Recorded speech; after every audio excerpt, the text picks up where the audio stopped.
Greetings, everyone. This is Professor Stanley, Louisiana State University, Alexandria, Department of Behavioral and Social Sciences. This class is Poli 4012, Politics and Policy of Elder Healthcare. And today we will be discussing Chapter 2, which has to do with theories and methods that you will find in the field of gerontology and also in every other academic field and in things that you research on a daily basis. So we're going to be discussing Chapter 2 a little bit today. I hope that everyone is enjoying the course so far. I've been reading your discussions. They are engaging, and I'm providing feedback to you. Just remember that it will take roughly 7 to 10 days for me to get back around to everyone, hopefully a little bit sooner, but it really depends on the workload that I have during the week and some other factors that happens in life. Remember that I am doing this on a part-time basis, and I do love what I do, and I'm trying to make sure that I'm reaching out to everyone and giving them feedback and using my time as best as possible to let you know how you're doing and evaluate your work for you. Anyway, with that being said, Chapter 2 is on theories and methods. Now, researching is a science, essentially. We're going to talk about some basic methods in the researching aspect in terms of theory and methodology. And some students get a little turned off at this point in the course because everyone asks themselves, okay, well, what does this have to do with me? And why do I need to know about this? Well, I'm glad you asked that question that I asked for you rhetorically, and I'm going to answer that. A couple of you have expressed interest in continuing your education and going to graduate school. You will have to become very well versed in research methodology and the theories behind research. Okay, so again, number one, if you are continuing your education, this is good stuff to know. Number two, if you plan on going into the field immediately after college, which most of you probably will, then research and development will be on your agenda basically every day. Okay? In some form or fashion, you may not realize it. And why do I say this? Because if you're an administrator or if you're the person who is in charge of the oversight of patient care or any type of patient care, any aspect, whether it's administrative or direct touch, direct contact, you're going to be under a lot of regulation. So you will be reporting to a lot of entities. And if you are in, for example, if you're in a nursing home facility and they take Medicaid payments, you're going to be dealing with a lot of state regulators and people from the state Medicaid office, for example, in Baton Rouge. And they're going to ask you, okay, well, what are your numbers? And then you're going to say, here are my numbers. And then they're going to ask you, well, how did you get those numbers? So, point number two, in practical application, is also where you need to know how to be an effective researcher and know the theories and the methods behind researching. Okay? So again, in theory and in practice, there's a balance here. I want everyone to see that there is a balance. This is just how it works. Whether you're an academic um, on the school side of things, maybe you're going into higher education, graduate school, uh, master's, doctorate, whatever the case is, or you're getting out there in the field and you're going to be an everyday person, a supervisor, administrator, going around and ensuring that you are meeting the levels of the standards, the state and federal standards that are set, you have to show how you do that for both examples that I've given you. Okay, so just remember, in theory and in practice is where we use, or excuse me, in academics and in application is where we use theory and methods. But particularly, I want us to talk about aging. Okay, now if you want to use this stuff and get on Facebook and uh, produce a well-written argument about your political opinion on something, that's you're more than welcome to do that. And I'm being funny, but a lot of people are get very serious with their arguments on social media. So if nothing else, I'm preparing you for a nice argument on social media. And that was another one of those jokes that I have built into this course. So let's talk about aging and the study of aging in the past. Um, Early developments were based on personal experience. Not until modern times we begin to progress, the 17th century, we noticed a connection between the natural sciences and medicine. This is where you come up with your scientific method and your observations, what they call systematic observations. So, developing a hypothesis, testing a hypothesis, those types of things that you probably discussed a lot in biology. I won't get a whole lot into that here. I'll just simply mention that the scientific method is very valuable in determining uh, your research skills and how to use them in the study of aging. As we progressed forward, the 18th century, we started to bring in the math. So I myself am a statistics guy. I'm well versed on regression analysis, um, using multivariate analysis, covariates, univariates, that type of thing in statistics and in my research to demonstrate findings. And as you can see, we're progressing here to the 18th and 19th century. More quantitative methods begin to come into play here in terms of the physical and social age differences. Okay, so as you can see, the 18th and 19th centuries, we progress into what is known as Quetelet social physics. There was a guy by the name of Adolphe Quetelet, and he basically was an astronomer. He was a Belgian astronomer, also very well versed in math and statistics. He came up with this observation technique that you see here, social physics, using numbers, okay, to study the physical and social age differences.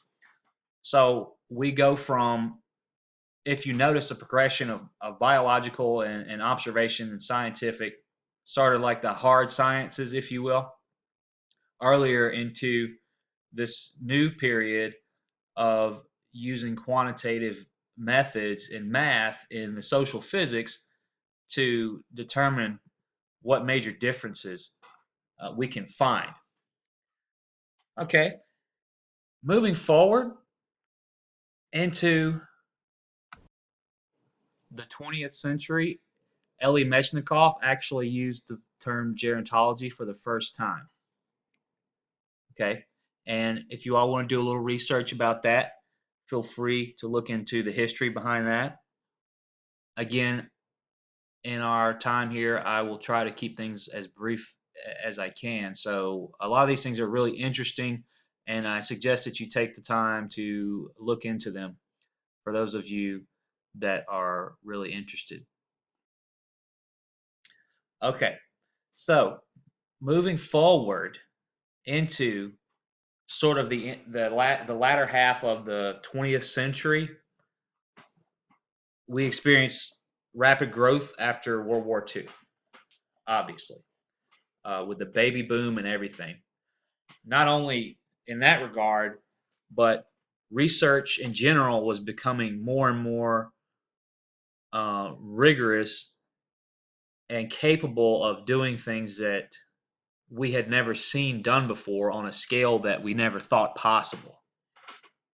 Okay, so if you look at the history books, World War II was really a changing point in American history in a lot of regards, and it just happens to be one where it was a changing point in gerontology as well. And you see that we begin to study normal aging. After that, scientific journals were developed, and a journal is basically a publication that happens usually quarterly or monthly, depending on the journal itself. And the journal talks about topics such as biology or medicine, or in this case, gerontology. So we see journals being developed and the topic of aging being addressed. Now, mind you, we have the baby boom growth in the population happening at the same time. So around 1954 to 74, you had a rapid increase in your bibliography entries on aging. So you see more scientific material. What I'm saying here, guys, is more scientists and more doctors, researchers, MDs, PhDs, everyone is starting to realize that there is something to this aging thing, and it's going to be very important into the future as we move forward. So people a lot of times will argue, okay, well, is gerontology really a discipline? Is the study of elders and elder care and politics and policy really a discipline? And yes, it is. Not only, and let me back up for a second here. It's very much an interdisciplinary study because you're taking into account the biological aspects of aging, which are your functional aging habits of the body, physical, which generally you slow and you get age, your muscles become a little less stronger and your bones become more fragile on average. Now, this isn't the case with everyone. So you have the biological aspect, you have the psychological aspects, the mental aspect of it. Uh, a couple of you brought up some good examples, such as dementia and that type of thing. And also, I want to emphasize as well as the social aspect of aging. So, loneliness is a big indicator of depression or a precursor. So, when I say interdisciplinary, there are a lot of dynamics at work here. And I want you to keep that in mind as you go through the class and as you go through the material that what you're studying is cutting edge. And I mentioned that this class was not available anywhere in the state until roughly, I think it was in 2014 I developed this course. So this is cutting edge stuff. And granted, we have came a long way. There's still a long way to go. So the answer to the question is yes, gerontology is a discipline, and the author gives you some examples here in terms of why it is a discipline. Biomedicine studies, that's just an explanation of changes in the body that come with age. We talked about functional aging as well. Experts were in most agreement on content of this subfield. So aging draws heavily on, like I said, a lot of biological and medicinal components, which your author says, well, it's what is known as biomedical. And those contributions are made through clinical research over time. So we have definitely came a long way since the beginning of the 20th century. However, around the mid 70s, things slowed down a lot. And it wasn't until the 1980s, the late 80s, that you had an emphasis back onto the whole aging debate because you had a lot of people getting older into the middle-aged years. So now all those people, all those baby boomers are now in the late years, and they're going to contribute to the hyperage state that we will have by 2030. 20% or more of the US population will be over age 65. So there will be a burden on a lot of different actors, not only in the political world, but socially as well, and in families. There will be a lot of life decisions that need to be discussed and emphasized as this group gets older. Okay, so psychosocial studies, what are those? Changes that take place within the individual. Again, we have a lot of uh, boundaries that are crossed, are put together, I should say, or meshed, if you will. For example, the psychology and social aspects we discussed already: memory, creativity, learning, personality, relationships. Those things are all important as you get older. And also the attitudes toward death and dying. But we'll talk more about that later. Now, what about the socioeconomic effects and the environmental studies? Well, if you know what socioeconomics is, it's basically the effects that society has on a person in terms of their overall well-being. That includes the economy, family. You can say the U.S. healthcare system. Some would say, that's the institutions in society, social institutions. Now, basically, what I'm saying here is a person that is wealthy generally would have access to better care compared to a person that is not as wealthy or maybe in the lower class. And I'll let you all draw your own conclusions with that, but generally, people that are more wealthy live longer, to make a long story short. Uh, so you can kind of see where the socioeconomic aspect comes into play and how that works. The effects of aging on social institutions. So obviously, we talked about the economy a little bit. How is aging affecting the economy? The political economy. Okay, well, we're going to have more programs to support a growing population of elderly. So who's going to pay for all that? The taxpayers. They pay for public services and public programs. So indirectly, they're having an effect on the economy because we've seen fewer births and fewer birth rates, fewer mortality rates. That is what increases the number of people in an aging society. And with the advances that we've had in modern medicine, we have experienced what is known as mass longevity in human population. People are living longer and longer.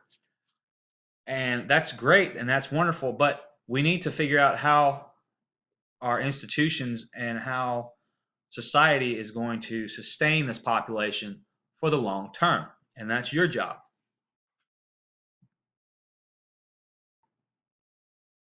Okay, so just remember that gerontology integrates biology, psychology, and sociology, and it does make up part of the total body of knowledge in this discipline. Remember, you have the individual versus the social system perspective, and also the life course perspective we're going to talk about later on.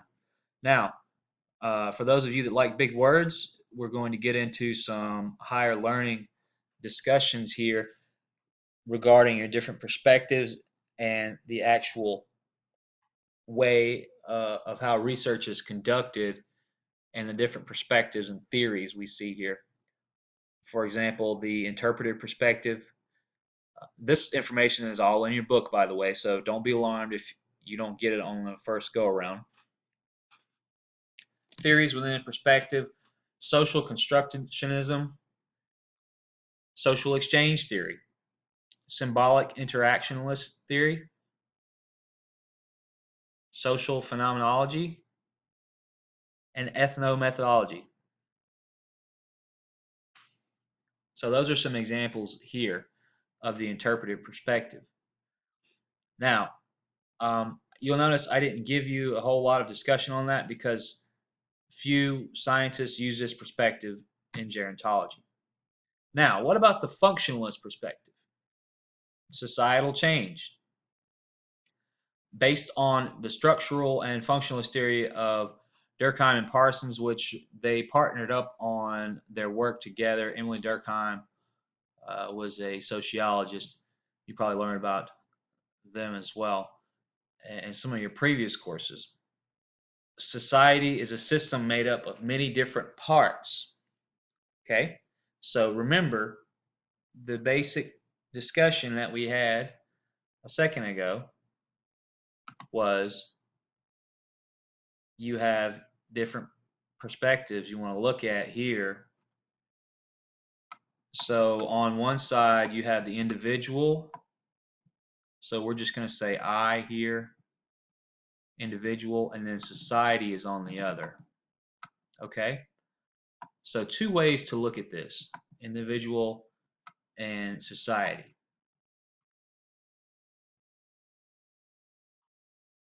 So the functionalist perspective includes both of those components, the individual aging aspect and the societal change as well. Conflict perspective.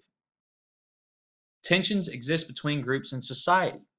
Okay, so a little bit about Karl Marx here. The author discusses him. He gets a bad rap usually in academics and in politics and political discussions, but he was an economist and he did contribute the ideas of a struggle between social classes. Okay, so the haves and the have-nots. Remember what we were talking about earlier with the people that are able to have access to care versus the people that are not. So he highlights this here. And some people do hold the idea or the notion that older people do or are victims of a system that only wants to increase their profit. And that's very well may be true. And a prime example, if you all go back and do a little research, last year they had one of the biggest Medicaid fraud busts in the history of the United States. And it was a ring of doctors in Florida and other healthcare providers, home health agencies, just a whole lot of really trusted people that society looks up to. And they basically got caught with writing over $700 million worth of false claims and applying that toward receiving those Medicaid payments and Medicare payments. So I would have to agree with the point here that the older people are somewhat victimized in that aspect. And because a lot of them don't get to see the paperwork, and unfortunately, the people that are in charge of their charting and their patient charts may not always be as honest as they should be. So that's why you have this discussion here in this on this slide when we're talking about conflict perspective. Okay, what about research issues and methods? Now, there are a couple different ways you design your research study or whatever it is you're doing, your report. An experimental design. So, does X cause a change in Y? In other words, does one variable cause change in another variable? The problem? Correlation is not causation. So, just because you have a positive correlation with two variables or a negative correlation with two variables, that does not always necessitate the idea that one variable is caused by the other. That makes sense. Differences between age groups may not be due to age alone. So, other factors to consider. What about socioeconomic factors? What about family? Those types of things. So remember, correlation is not always causation. You need to remember that. Okay, so research issues and methods, the APC problem. Well, it should be, age, period, and cohort effects. Let's talk about that for a little bit. Change over time, age effects, physical decline. We discussed that earlier, more along the functional side of aging. Some biological components in terms of the muscles and bone structure and even nerves and that types of thing that you experience over the life course. Cohort effects. Again, what time were you born? Not literally on the clock, but what period were you born in? A time of measurement. These are all things that you can quantify. Okay, so age, cohort, and the period over time. And we're going to talk more about that earlier or later in the course, in this discussion, excuse me. Different designs to research a cross-sectional design. Several age groups studied at once. Most common research design in gerontology. Now, strengths and weaknesses are obviously a part of this design. Next design, we're going to talk about longitudinal designs. Individuals that have, same individuals or age cohorts over time.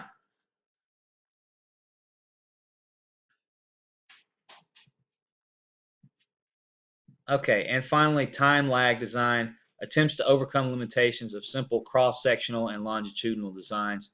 Time lags basically measure groups of people of the same age at different points in time. Okay, so the effects of a group, let's just say, for example, you want to take a look at the age group of 64 to 74 in 1950 and compare it to the age group of 64 to 74 in 2017. You all would probably figure out that there are a lot of differences between the physical, mental, and social health of that time, the 1950s, versus the time period of today. So you would be able to draw some different conclusions. And there's a graph here, a chart here coming up. I'm going to explain this more to you, so don't feel like I'm just throwing a bunch of information out here to you. We're going to go over this again in a second. But you can kind of see that each design has its strengths and its weaknesses.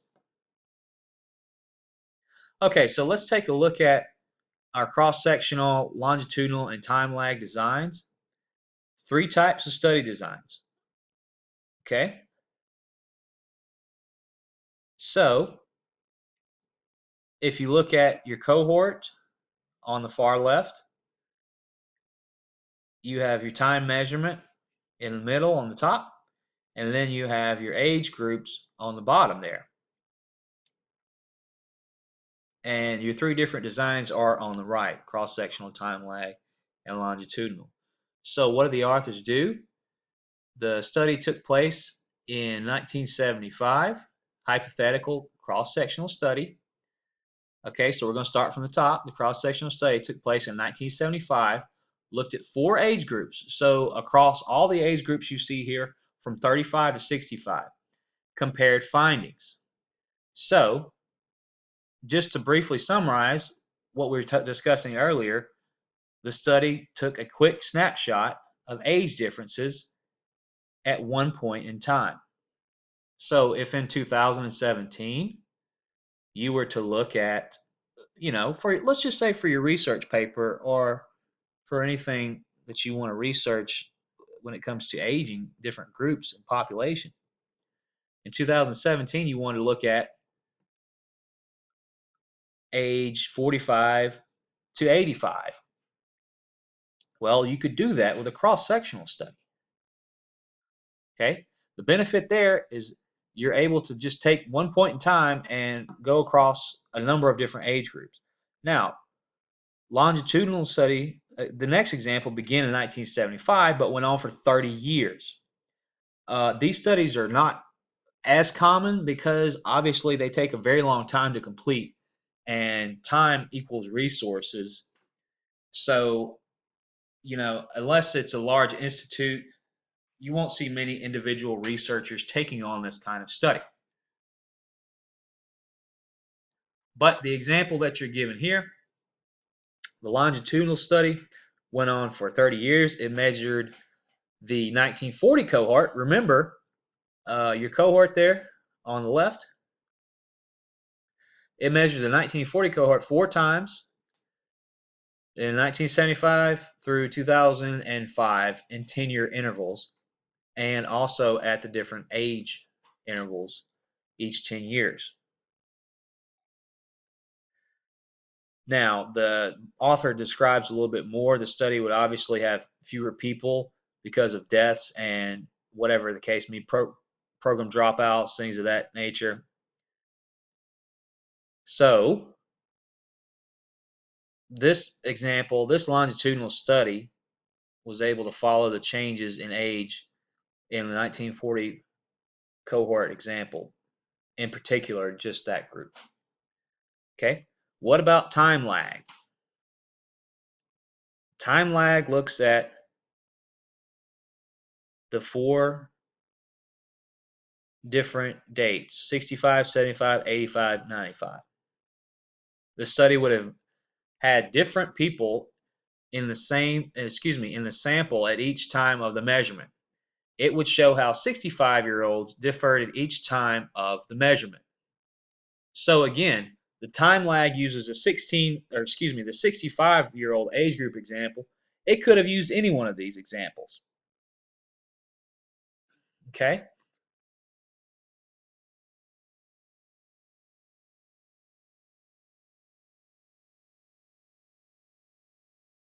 So basically, all we're doing here is comparing the most common ways that research designs are constructed in an experimental fashion. So if you want to take a look into your toolkit here, each method has a value. No method can give a complete picture of aging, obviously. You can't have it all, right?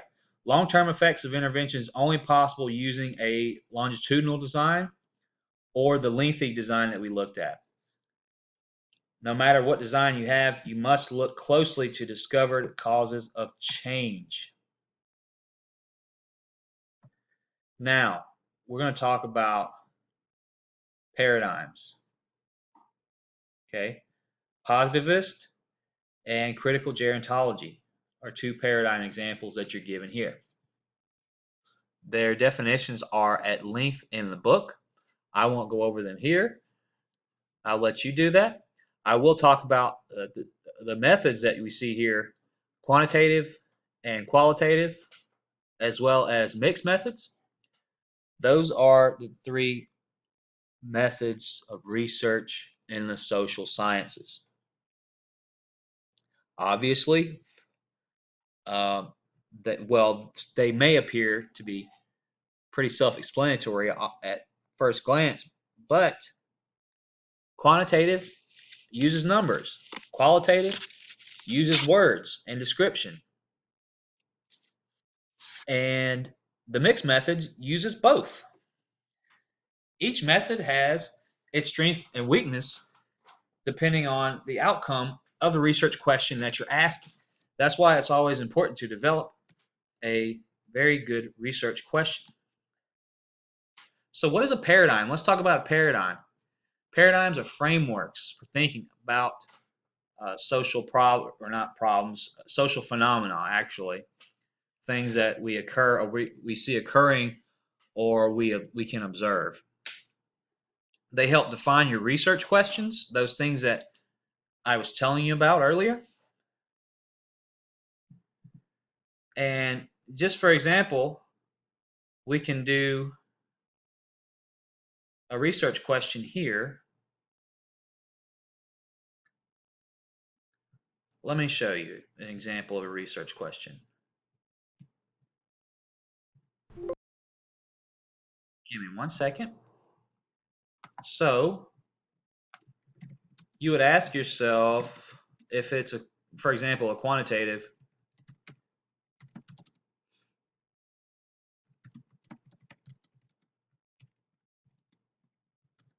using the example that we were just looking at, the three different ways of conducting the study.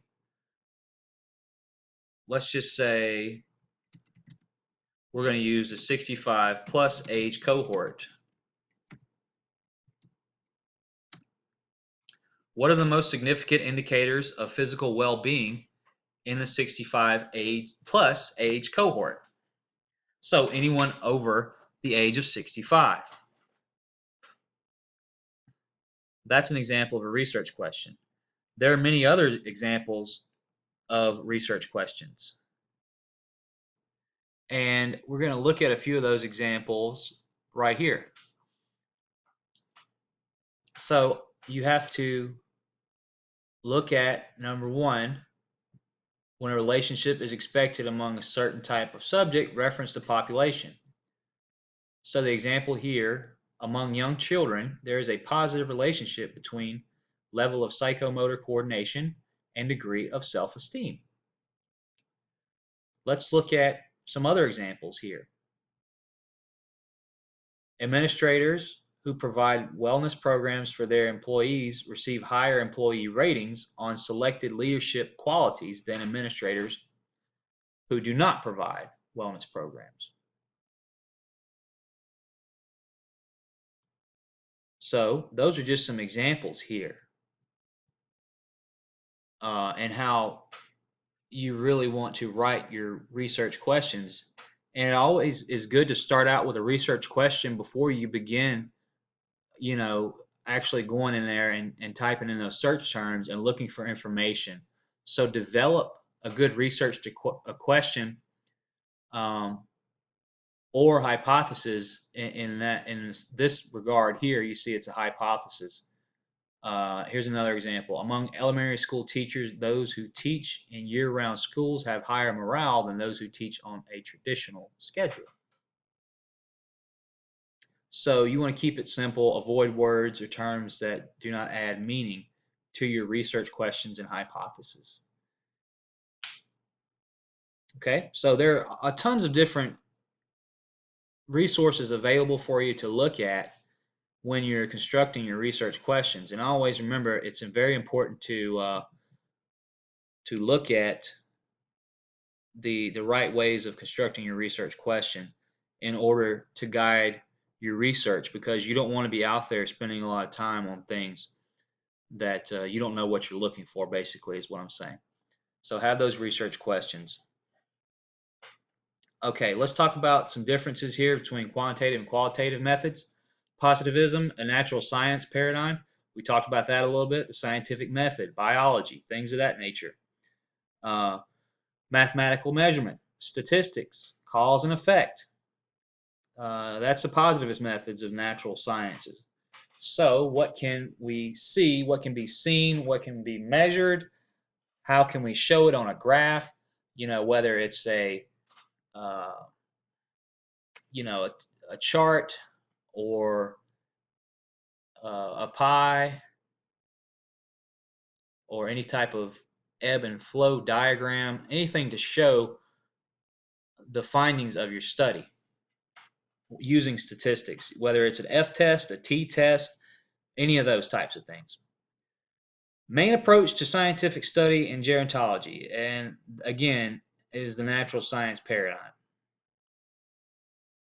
Critical gerontology questions positivism because it creates a system that dominates older people. So, basically saying what critical gerontology does is saying that it says that older people are not a victim. It is very much an empowerment theory, sort of like a bottom up type of theory, if you want to think about leadership and things of that example. So instead of using the natural sciences and observations to say to a research study or for a research study that, you know, as you get older, I'm putting this in layman's terms here. As you get older, things get, generally become not as good as they were when you were younger. Okay, well, that's the old way of looking at it. That's the positivism way of looking at it. Observation, natural sciences thing. Critical gerontology seeks to empower the older people and bring in other forces that shape their lives. So it's not just the hard sciences or the natural sciences. There are other things going on as well. Let's talk about the humanities for a second. And you all may be familiar. Oh, excuse me, went too far there. You all may be familiar with the humanities.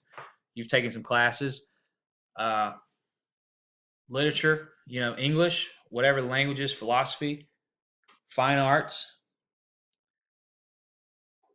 The humanities studies on aging have become more prominent recently, and we discussed this a little earlier in chapter 1 because the portrayal of older people is getting generally, on average, now not in all cases, but it's becoming better.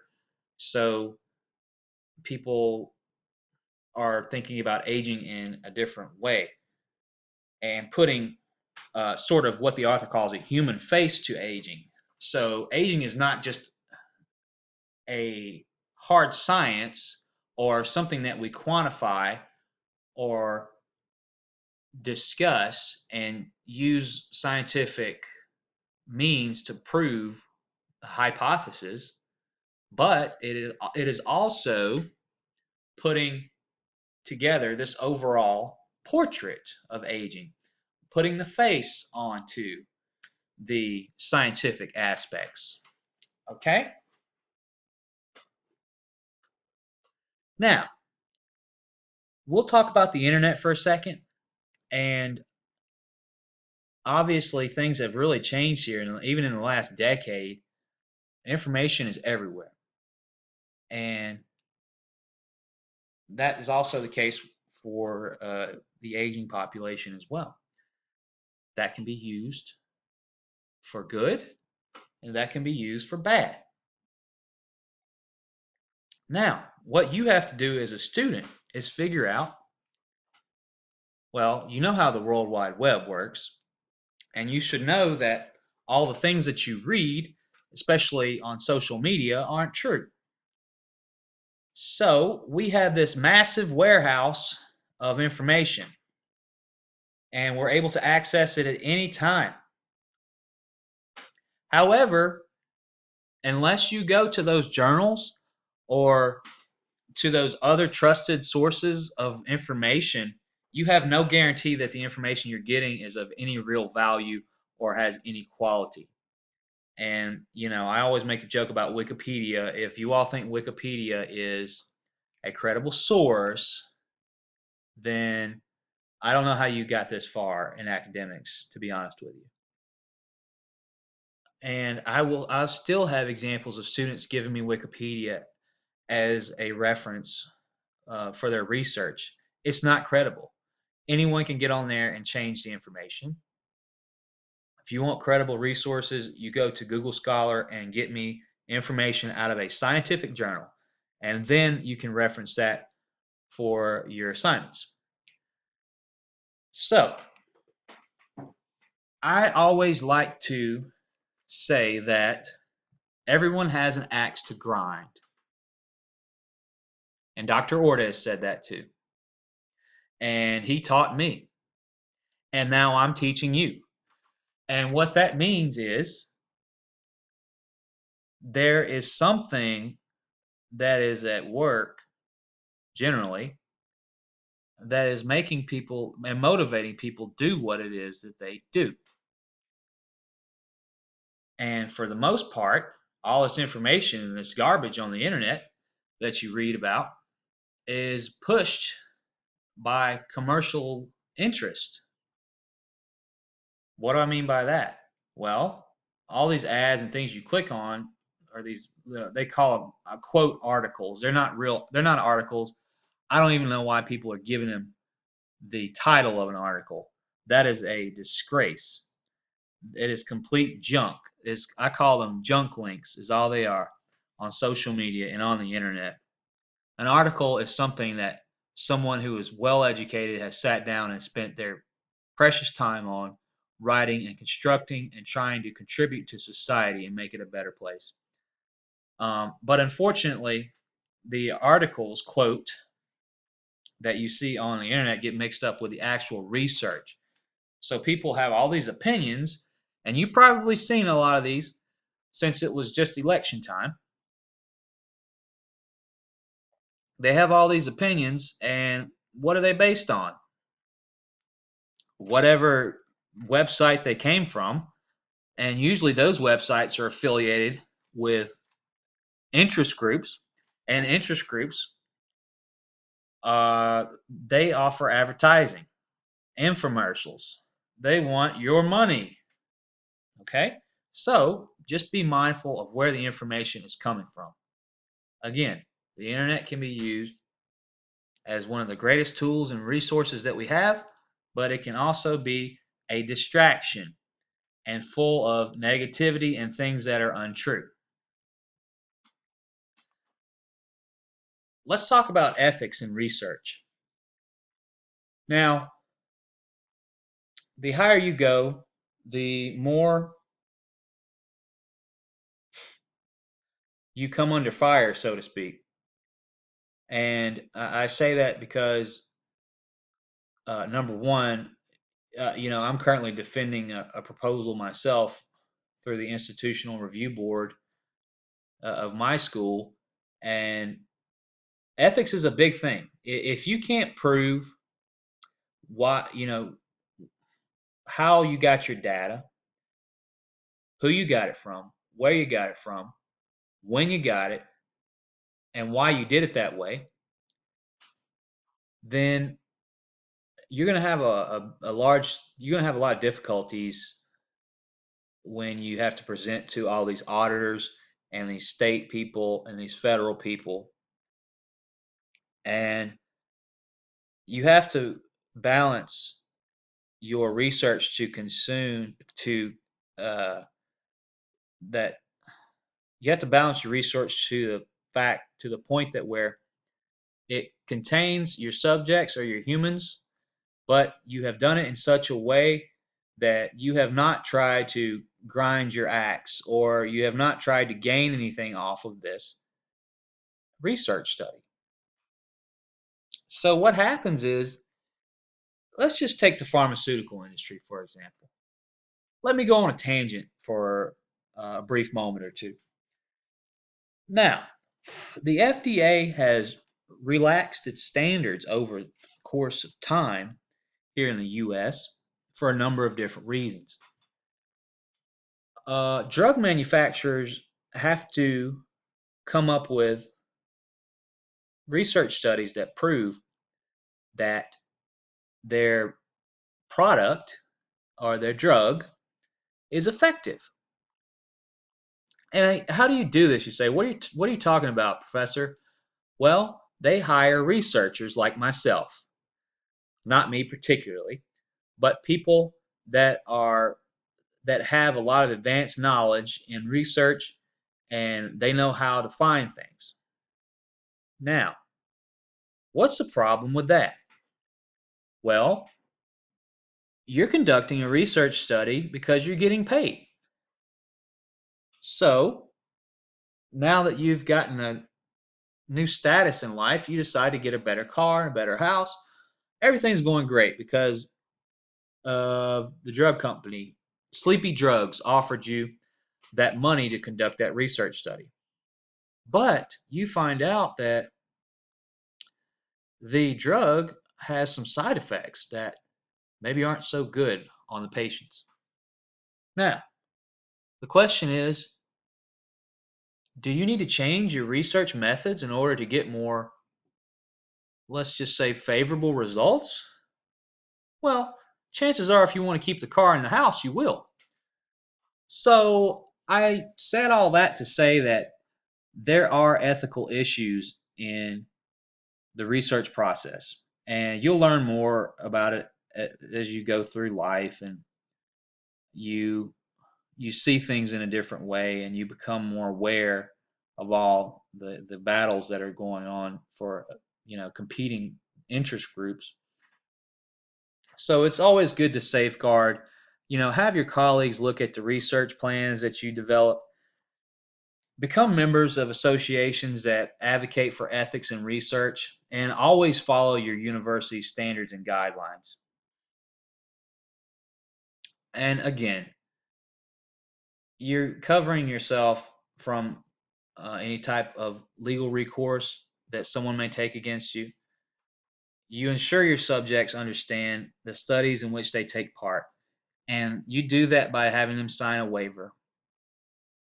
And you always protect people and your research subjects from harm and hold safety to the highest regard that you possibly can, because no matter what you can find and what you can discover and what you can prove, your goal is not to harm anyone physically or mentally.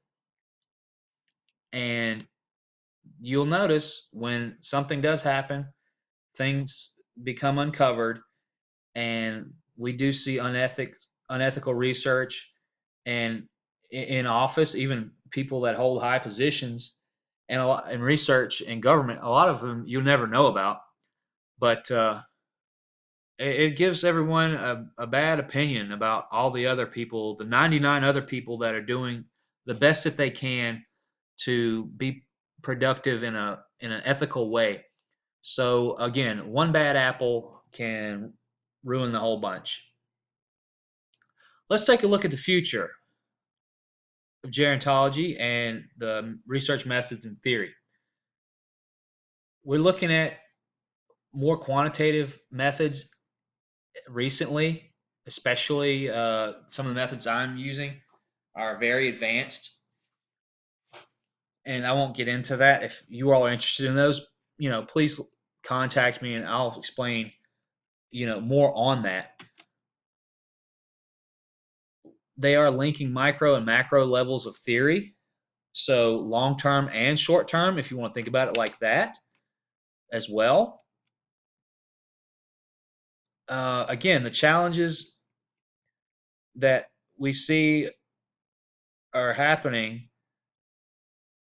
is that the myths of aging are being broken in American society for a number of different reasons.